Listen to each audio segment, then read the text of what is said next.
Good morning. Welcome to the morning show. This is the early show. Good morning, everybody. Yeah, this is the crazy early show. And I warned you yesterday, I'm going to be mixing things up. And this morning, I was actually poised to not even do a show.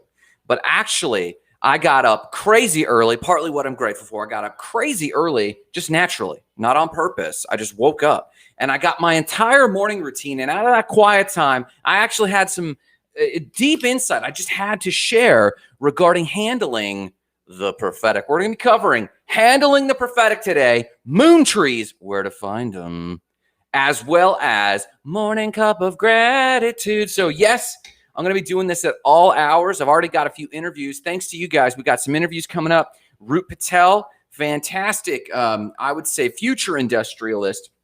But he's got an interesting backstory because, as many Americans are, he's an immigrant, but he's got a unique insight as a technologist.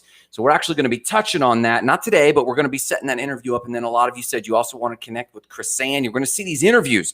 So I want to actually bring in these interviews a lot more aggressive. But this morning, we're going to be freaking covering, yes, how to handle the prophetic. What? That's a big promise. Hey, a lot of you guys don't know this. You might think I'm Mr. Business. I'm not. I'm about the human experience. And I actually started my journey in the church talking a lot about traditional prophetic, but I actually had a massive piece of insight based on a dream I had. We're going to cover that. And then, of course, we're going to cover what the freaking moon trees are and where they're coming from, just because I came across my newsreel. So, yes, yesterday I promised a new format. I promised that we were going to do things randomly. This morning, randomly, starting it crazy early. We're going to actually be launching a lot more little changes like that. But first, before anything, something that I just cannot let go, something that actually fuels me, and I hope it touches you too, is morning cup of gratitude. And listen, whether or not you post what you're grateful for, a lot of you check this out. Good morning, Cynthia. How are you doing? Holy cow. That's an old school buddy right there. Good morning, and thanks for the like. So we're actually going to be covering Morning Cup of Gratitude. And even though we're changing the format of the show, I'm going to be changing the times it drops. I'm going to be changing some of the formats. We're going to be adding a whole different format with interviews. But this morning, the thing I could not let go is Morning Cup of Gratitude and starting your morning grateful. Are you grateful today? What are you doing today that is exhibiting your level of gratitude? So I'm going to start first. Morning Cup of Gratitude. You got it. So first, what I am grateful for this morning is, as I said it when I just started the show, warm coffee. I love it. I'm grateful that I naturally woke up at 3 a.m. I just got up and I got going. I wasn't going to have it. And part of what woke me up is my dream. And my dream, which I have a very deep dream life. Me and Marissa talk about kind of our dream life quite a bit. And I believe symbolism is important. I believe a lot of Jungian interpretation or symbolic interpretation of dreams. We're going to talk about not necessarily the content exactly of my dream, but it made me think about the prophetic and how people are handling or mishandling the prophetic and how they're interpreting or misinterpreting the prophetic. I'm actually going to school you today on a Friday morning on how to handle the prophetic. So what I'm grateful for, being up at 3 a.m., getting through my personal study, getting through a full-blown workout where I was completely taxed and out of breath. What are you grateful for this morning? What are you grateful for this week? What are you grateful for this day? And don't just give me TGIF and that BS. Dig deep and tell me, what is it you're grateful? I am sincerely grateful for being up early this morning. I'm grateful that me and Marissa were going to be dealing this weekend with one of our investment properties. I'm grateful for my symbolic dreams and my attentiveness to my dream state, because it brought me a piece of insight that I have new resolve about because of how I handle dreams. So, and how I handle what we call the prophetic.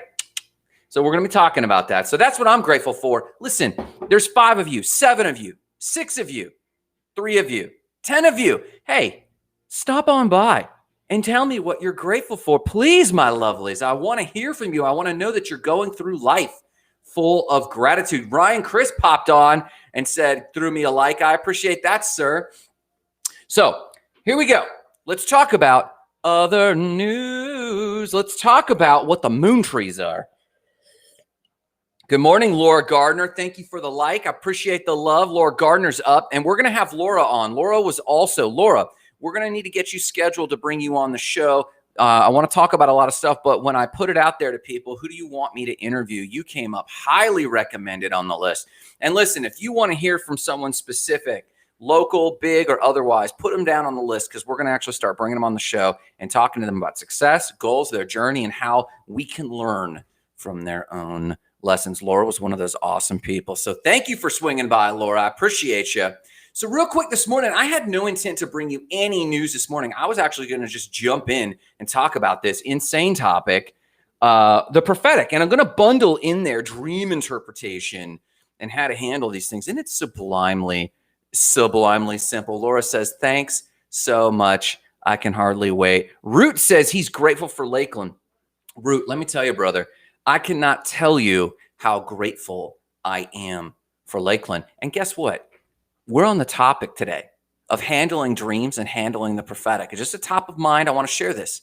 For those who don't know, I moved to Lakeland, and every gift and blessing I've had since because of a dream I had, and I had never heard of Lakeland.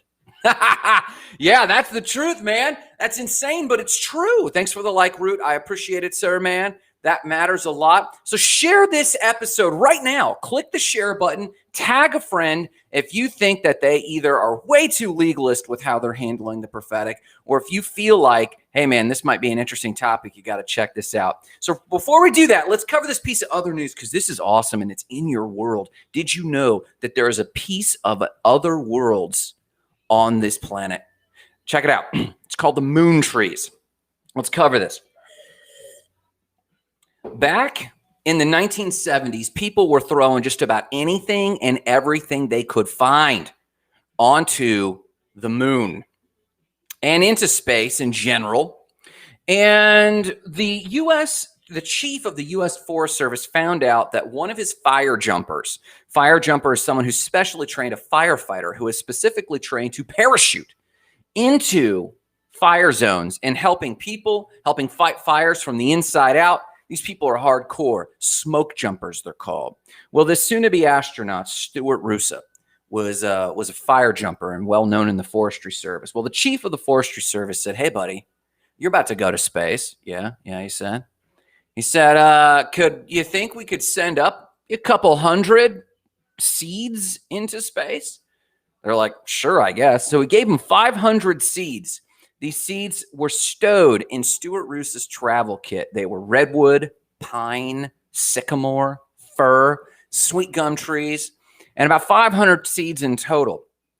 And of course, astronaut Stuart Roosa took them into space.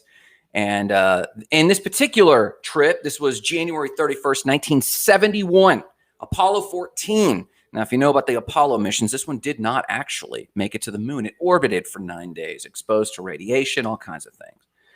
And when they got back, they did all kinds of tests on these seeds, and they discovered, hey, they're still viable. And so they planted a few. And then they planted a few. 500 seeds, they're all still good. These trees are planted around the entire planet. Some of the astronauts took them on their vacations to Italy and the UK and planted them in random parks. Some of them were intentionally gifted and planted in places like Cape Canaveral. Some of them have long since been removed, but some of them can still be found today. Trees that have been to space growing on this planet. These are known, well, and it's a misnomer to call them the moon trees, if we were being honest. Here, I'm going to put this link right here for you. Here's the article on the moon trees. And there's a photo right there. It looks like a normal tree. It has been to space and back, and they've been studied ever since. But how cool would it be if we all jumped in a car on a freaking road trip and actually went to go visit the moon trees? I think that would be awesome. And I think it's super cool. There's something inspiring about that it's natural. It's both space and natural. Too often we get hooked into what's the tech doing? What's the technology? What are the robots doing? But it's always kind of cool to see something natural that has been to space and planted here. And listen, I got a bonus for you this morning, my super friends. Boop. This is a bonus link. And with this bonus link, it's a link to a map of things that have been taken to space, specifically scale solar systems and the Apollo trees, otherwise known as the moon trees. And it's a map that you can actually click and visit. And listen, bonus to you if you can take a photo. I'll tell you what right now, super challenge. If you can take a photo, verified photo. Good morning, Jessica. Thanks for liking the show this morning. If you can take a photo, a verified photo with a moon tree, and I want it verified, I'll send you a Sparks shirt, man, because that just lights me up, dude. That's our piece of other news. And now, without further ado, we're going to talk about how to handle the prophetic. Let's do this. So listen, why are we talking about the prophetic? Well, I'll tell you about my dream in a second. But more importantly, we need more magic in the world. Listen, as grown-ass adults, the world gets hard and we get edgy. We get jaded. And we stop believing. Who says great challenge? Who's calling me out here? It just shows Facebook user says great challenge. That might be Laura. I'm not really sure. Facebook challenge. Who said that? Where did you post to? I don't see it. Oh, 3 comments. Here, let's see. It's right here. Man, I don't know where you're at. So whoever you are, you say great challenge. For some reason, your name's not coming through. It just looks like this. Facebook user. That's what it looks like. So give a shout out. Oh, it's Laura. Okay, Laura, that's so weird. Sometimes this service is a little wonky. So thank you. It is a good challenge. And I know that I think Laura and her family like to take road trips now and again. Hey, man, big challenge. Go check out the link. It'd be a super fun event. You come back. I'll send you a shirt. I'll go buy you dinner or something because it's super fun. Let's go do that thing, man. So dreams and the prophetic. Before we get into this, like I'm saying, I believe that there's not enough magic in the world. This is what keeps Disney in business. This is what keeps binging. We binge because we're watching for the next video, the next show, the next music, the next inspiration. We're looking for magic.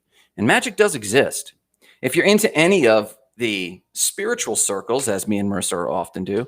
Oh, Laura says they're in North Carolina right now. Okay, well, check out the list.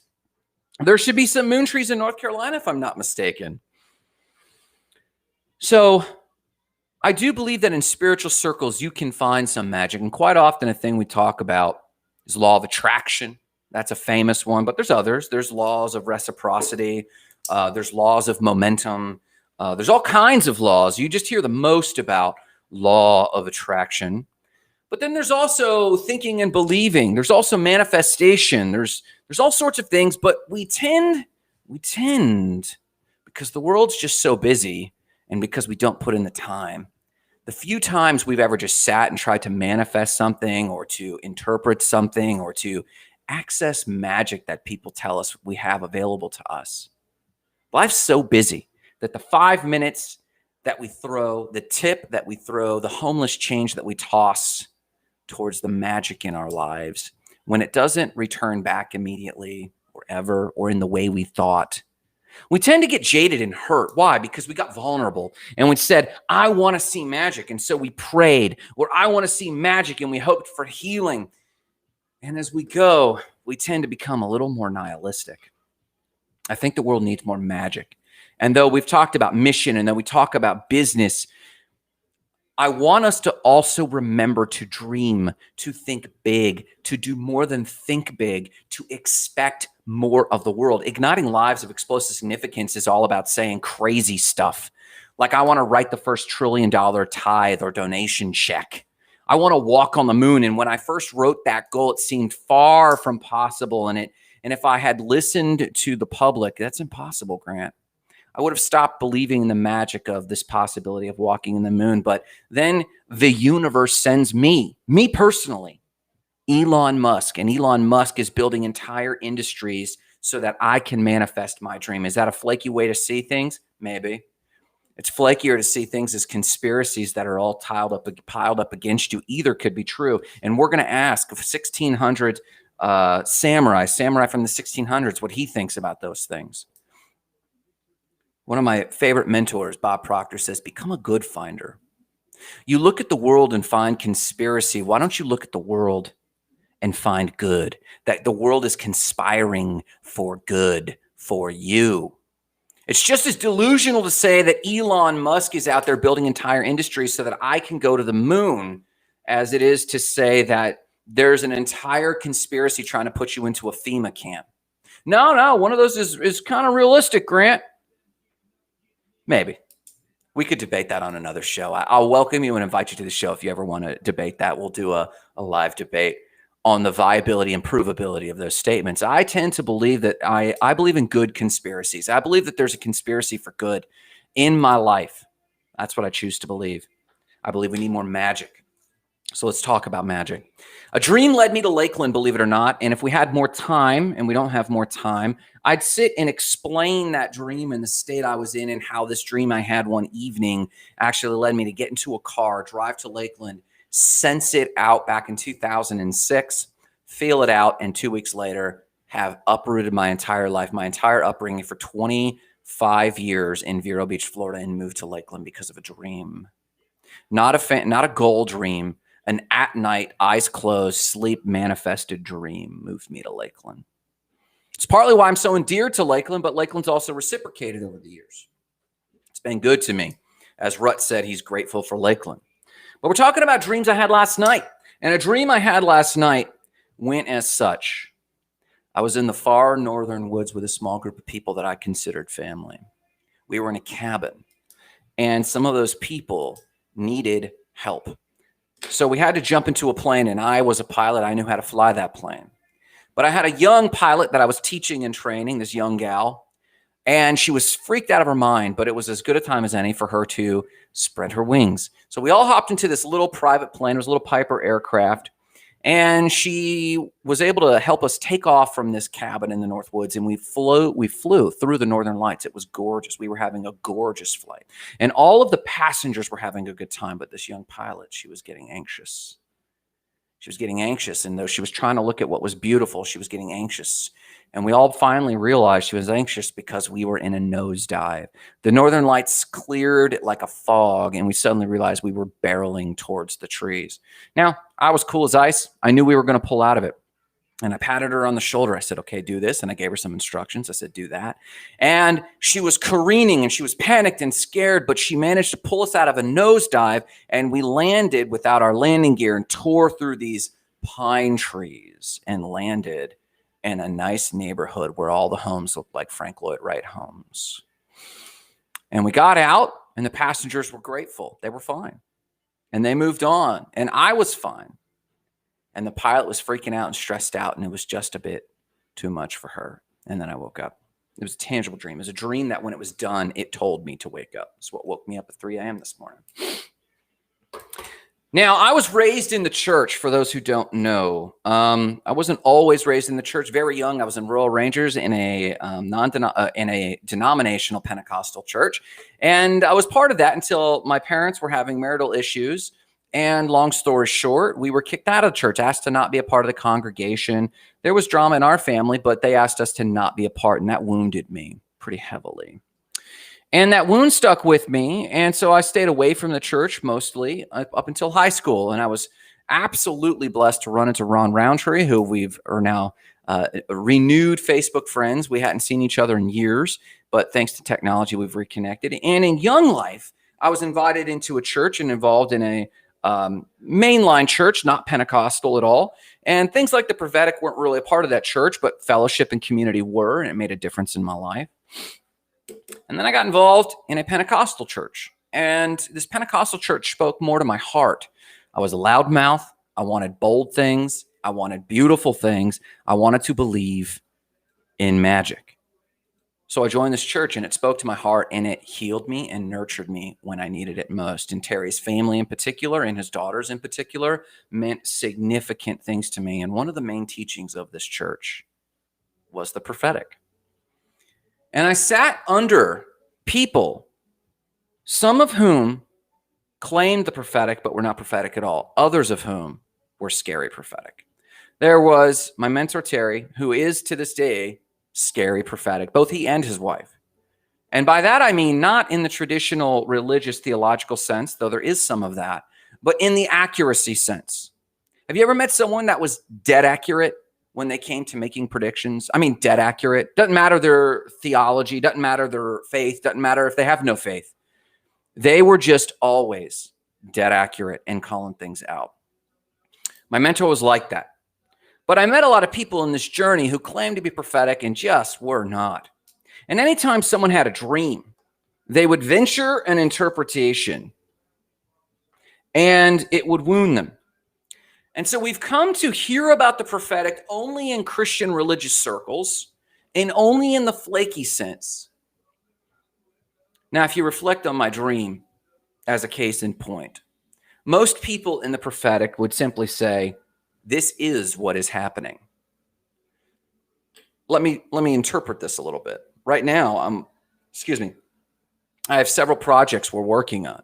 And one of these projects, some are businesses in development. You guys probably know a lot of the stuff I'm working on. Some of you don't know a lot of the things me and Marissa are working on. We're always working on a lot of things. And one of these projects has a young lady managing it. And we have been hands off of this particular project for a little while. And though this person is green and new to the field, we've put them in charge of a lot, and there's a lot of responsibility. And the clients and customers involved are carefree. They're doing fine. But the plane isn't as steady as it could be, and the pilot in training isn't as steady as she could be, and so she's struggling. I know the correlation very closely. So the prophetic in the church would generally come along, not knowing anything about my life, and say, well, this dream is telling you that stuff's crashing and that you're mismanaging your plane. Okay. Or they'll say, this is what will absolutely happen, and this is coming in your life. Prepare. This is going to happen to you. So it's either is happening or it's going to happen to you. They're getting the prophetic wrong. How can you get the prophetic wrong? Well, Grant, if you just watch long enough, this venture, this project you're having, it will crash, or it does crash, and look, they're right. Or it doesn't crash, and look, they're wrong. How can you always get the prophetic right? There's a way to always be a seer and to get it accurate every time. There's a way to get the prophetic wrong. You get the prophetic wrong when you make absolute statements like this is absolutely what's happening, or when you say this is absolutely what will happen. How you handle the prophetic is this. This is so sublimely simple. If there is a profound moment in your life, if there's a profound omen or a profound sign or a profound dream, or if you put intentionality out to the world and someone comes up to you not knowing about that intentionality and says something back to you that just hits right, these things need to be seen as magic. Marissa is absolutely dead on. How to get the prophetic right. She says it right here, is be vague. Now, not vague and that to always speak in mysteries. Remember, how most of the Christian church gets it wrong is it declares this is absolutely what is happening, or this is absolutely what will happen. But to Marissa's point right here, how to always get it right is to say this. Grant, this is what could happen. This is a warning from, if we go to Carl Jung, this is what could happen to you. And the symbols of your dream correlate to, you don't have to know my businesses or my project to know, Grant, chances are you've got a project that you're stewarded over, that you've been delegating, that needs more of your attention, because this is what could happen. And I'll tell you, the clients will be fine. The plane might be a little wrecked. The person in charge might be a little stressed, but not this is what is happening, not this is what will happen. This is what could happen. You can be a very good shaman, a very good seer, a very good prophet or prophetess, a very good chieftain, if you make your prophetic statements warnings. This is what could happen. This is what it is to be a good teacher. We don't necessarily have to do our bone shaking and make it so profound, but we could be better at interpreting dreams if we took them as, hey, heads up, warning, your brain is finally rested enough to synthesize symbol and imagery on the back of your brain and pass along a healthy warning. This is what could happen. Wake up and rally, young person. Let me close with this. Samurai actually spoke about this in the 1600s. This is beautiful. You got to hear this. Samurai said this: when something out of the ordinary happens, it is ridiculous to say that it is definitely a portent of something to come. Any something out of the ordinary happens every 50 or 100 years anyway. The fact that something bad always happens in the world when strange phenomena occur is due to people seeing something, like a dream, like a sign, like an omen, and thinking that something is going to happen. The samurai says this: the mystery is created in their minds, and by waiting for disaster, it is from their very minds that it occurs. The occurrence of mysteries or disasters is always by word of mouth of the believer. From a samurai from the 1600s. Talking about manifestation, there's always going to be crazy signs societally. There's always going to be crazy signs in the sky. There's always going to be crazy omens in your dream. And you can select what those things mean to you. If you have a dream that is the prophetic, don't take it as it is happening. Don't take it as it's guaranteed to happen. That you could be 50-50 wrong. You could be 50-50 right, but you could be 50-50 wrong. How to guarantee to get it right and to step out of the door with a life application from those moments is to say, this could be right if I don't pay attention. And that's pure prophetic. To shape things as a warning. And that puts the choice on you today to be better. To be better today than you were yesterday. Yes, I'm talking about mythology. Yes, I'm talking about symbol. This is also how we should be treating the prophetic. Listen, I've got to go. This day is going to start. I promised we were going to change the format. I hope this was useful, or at the very least, interesting and maybe a little elevating. Keep checking stateofthespark.com. We're going to keep releasing our new books and our new courses and our businesses and our announcements there. If you need support and you just want to talk about these things, man, visit us at the Facebook Goals and Gratitude group. Let's talk about it.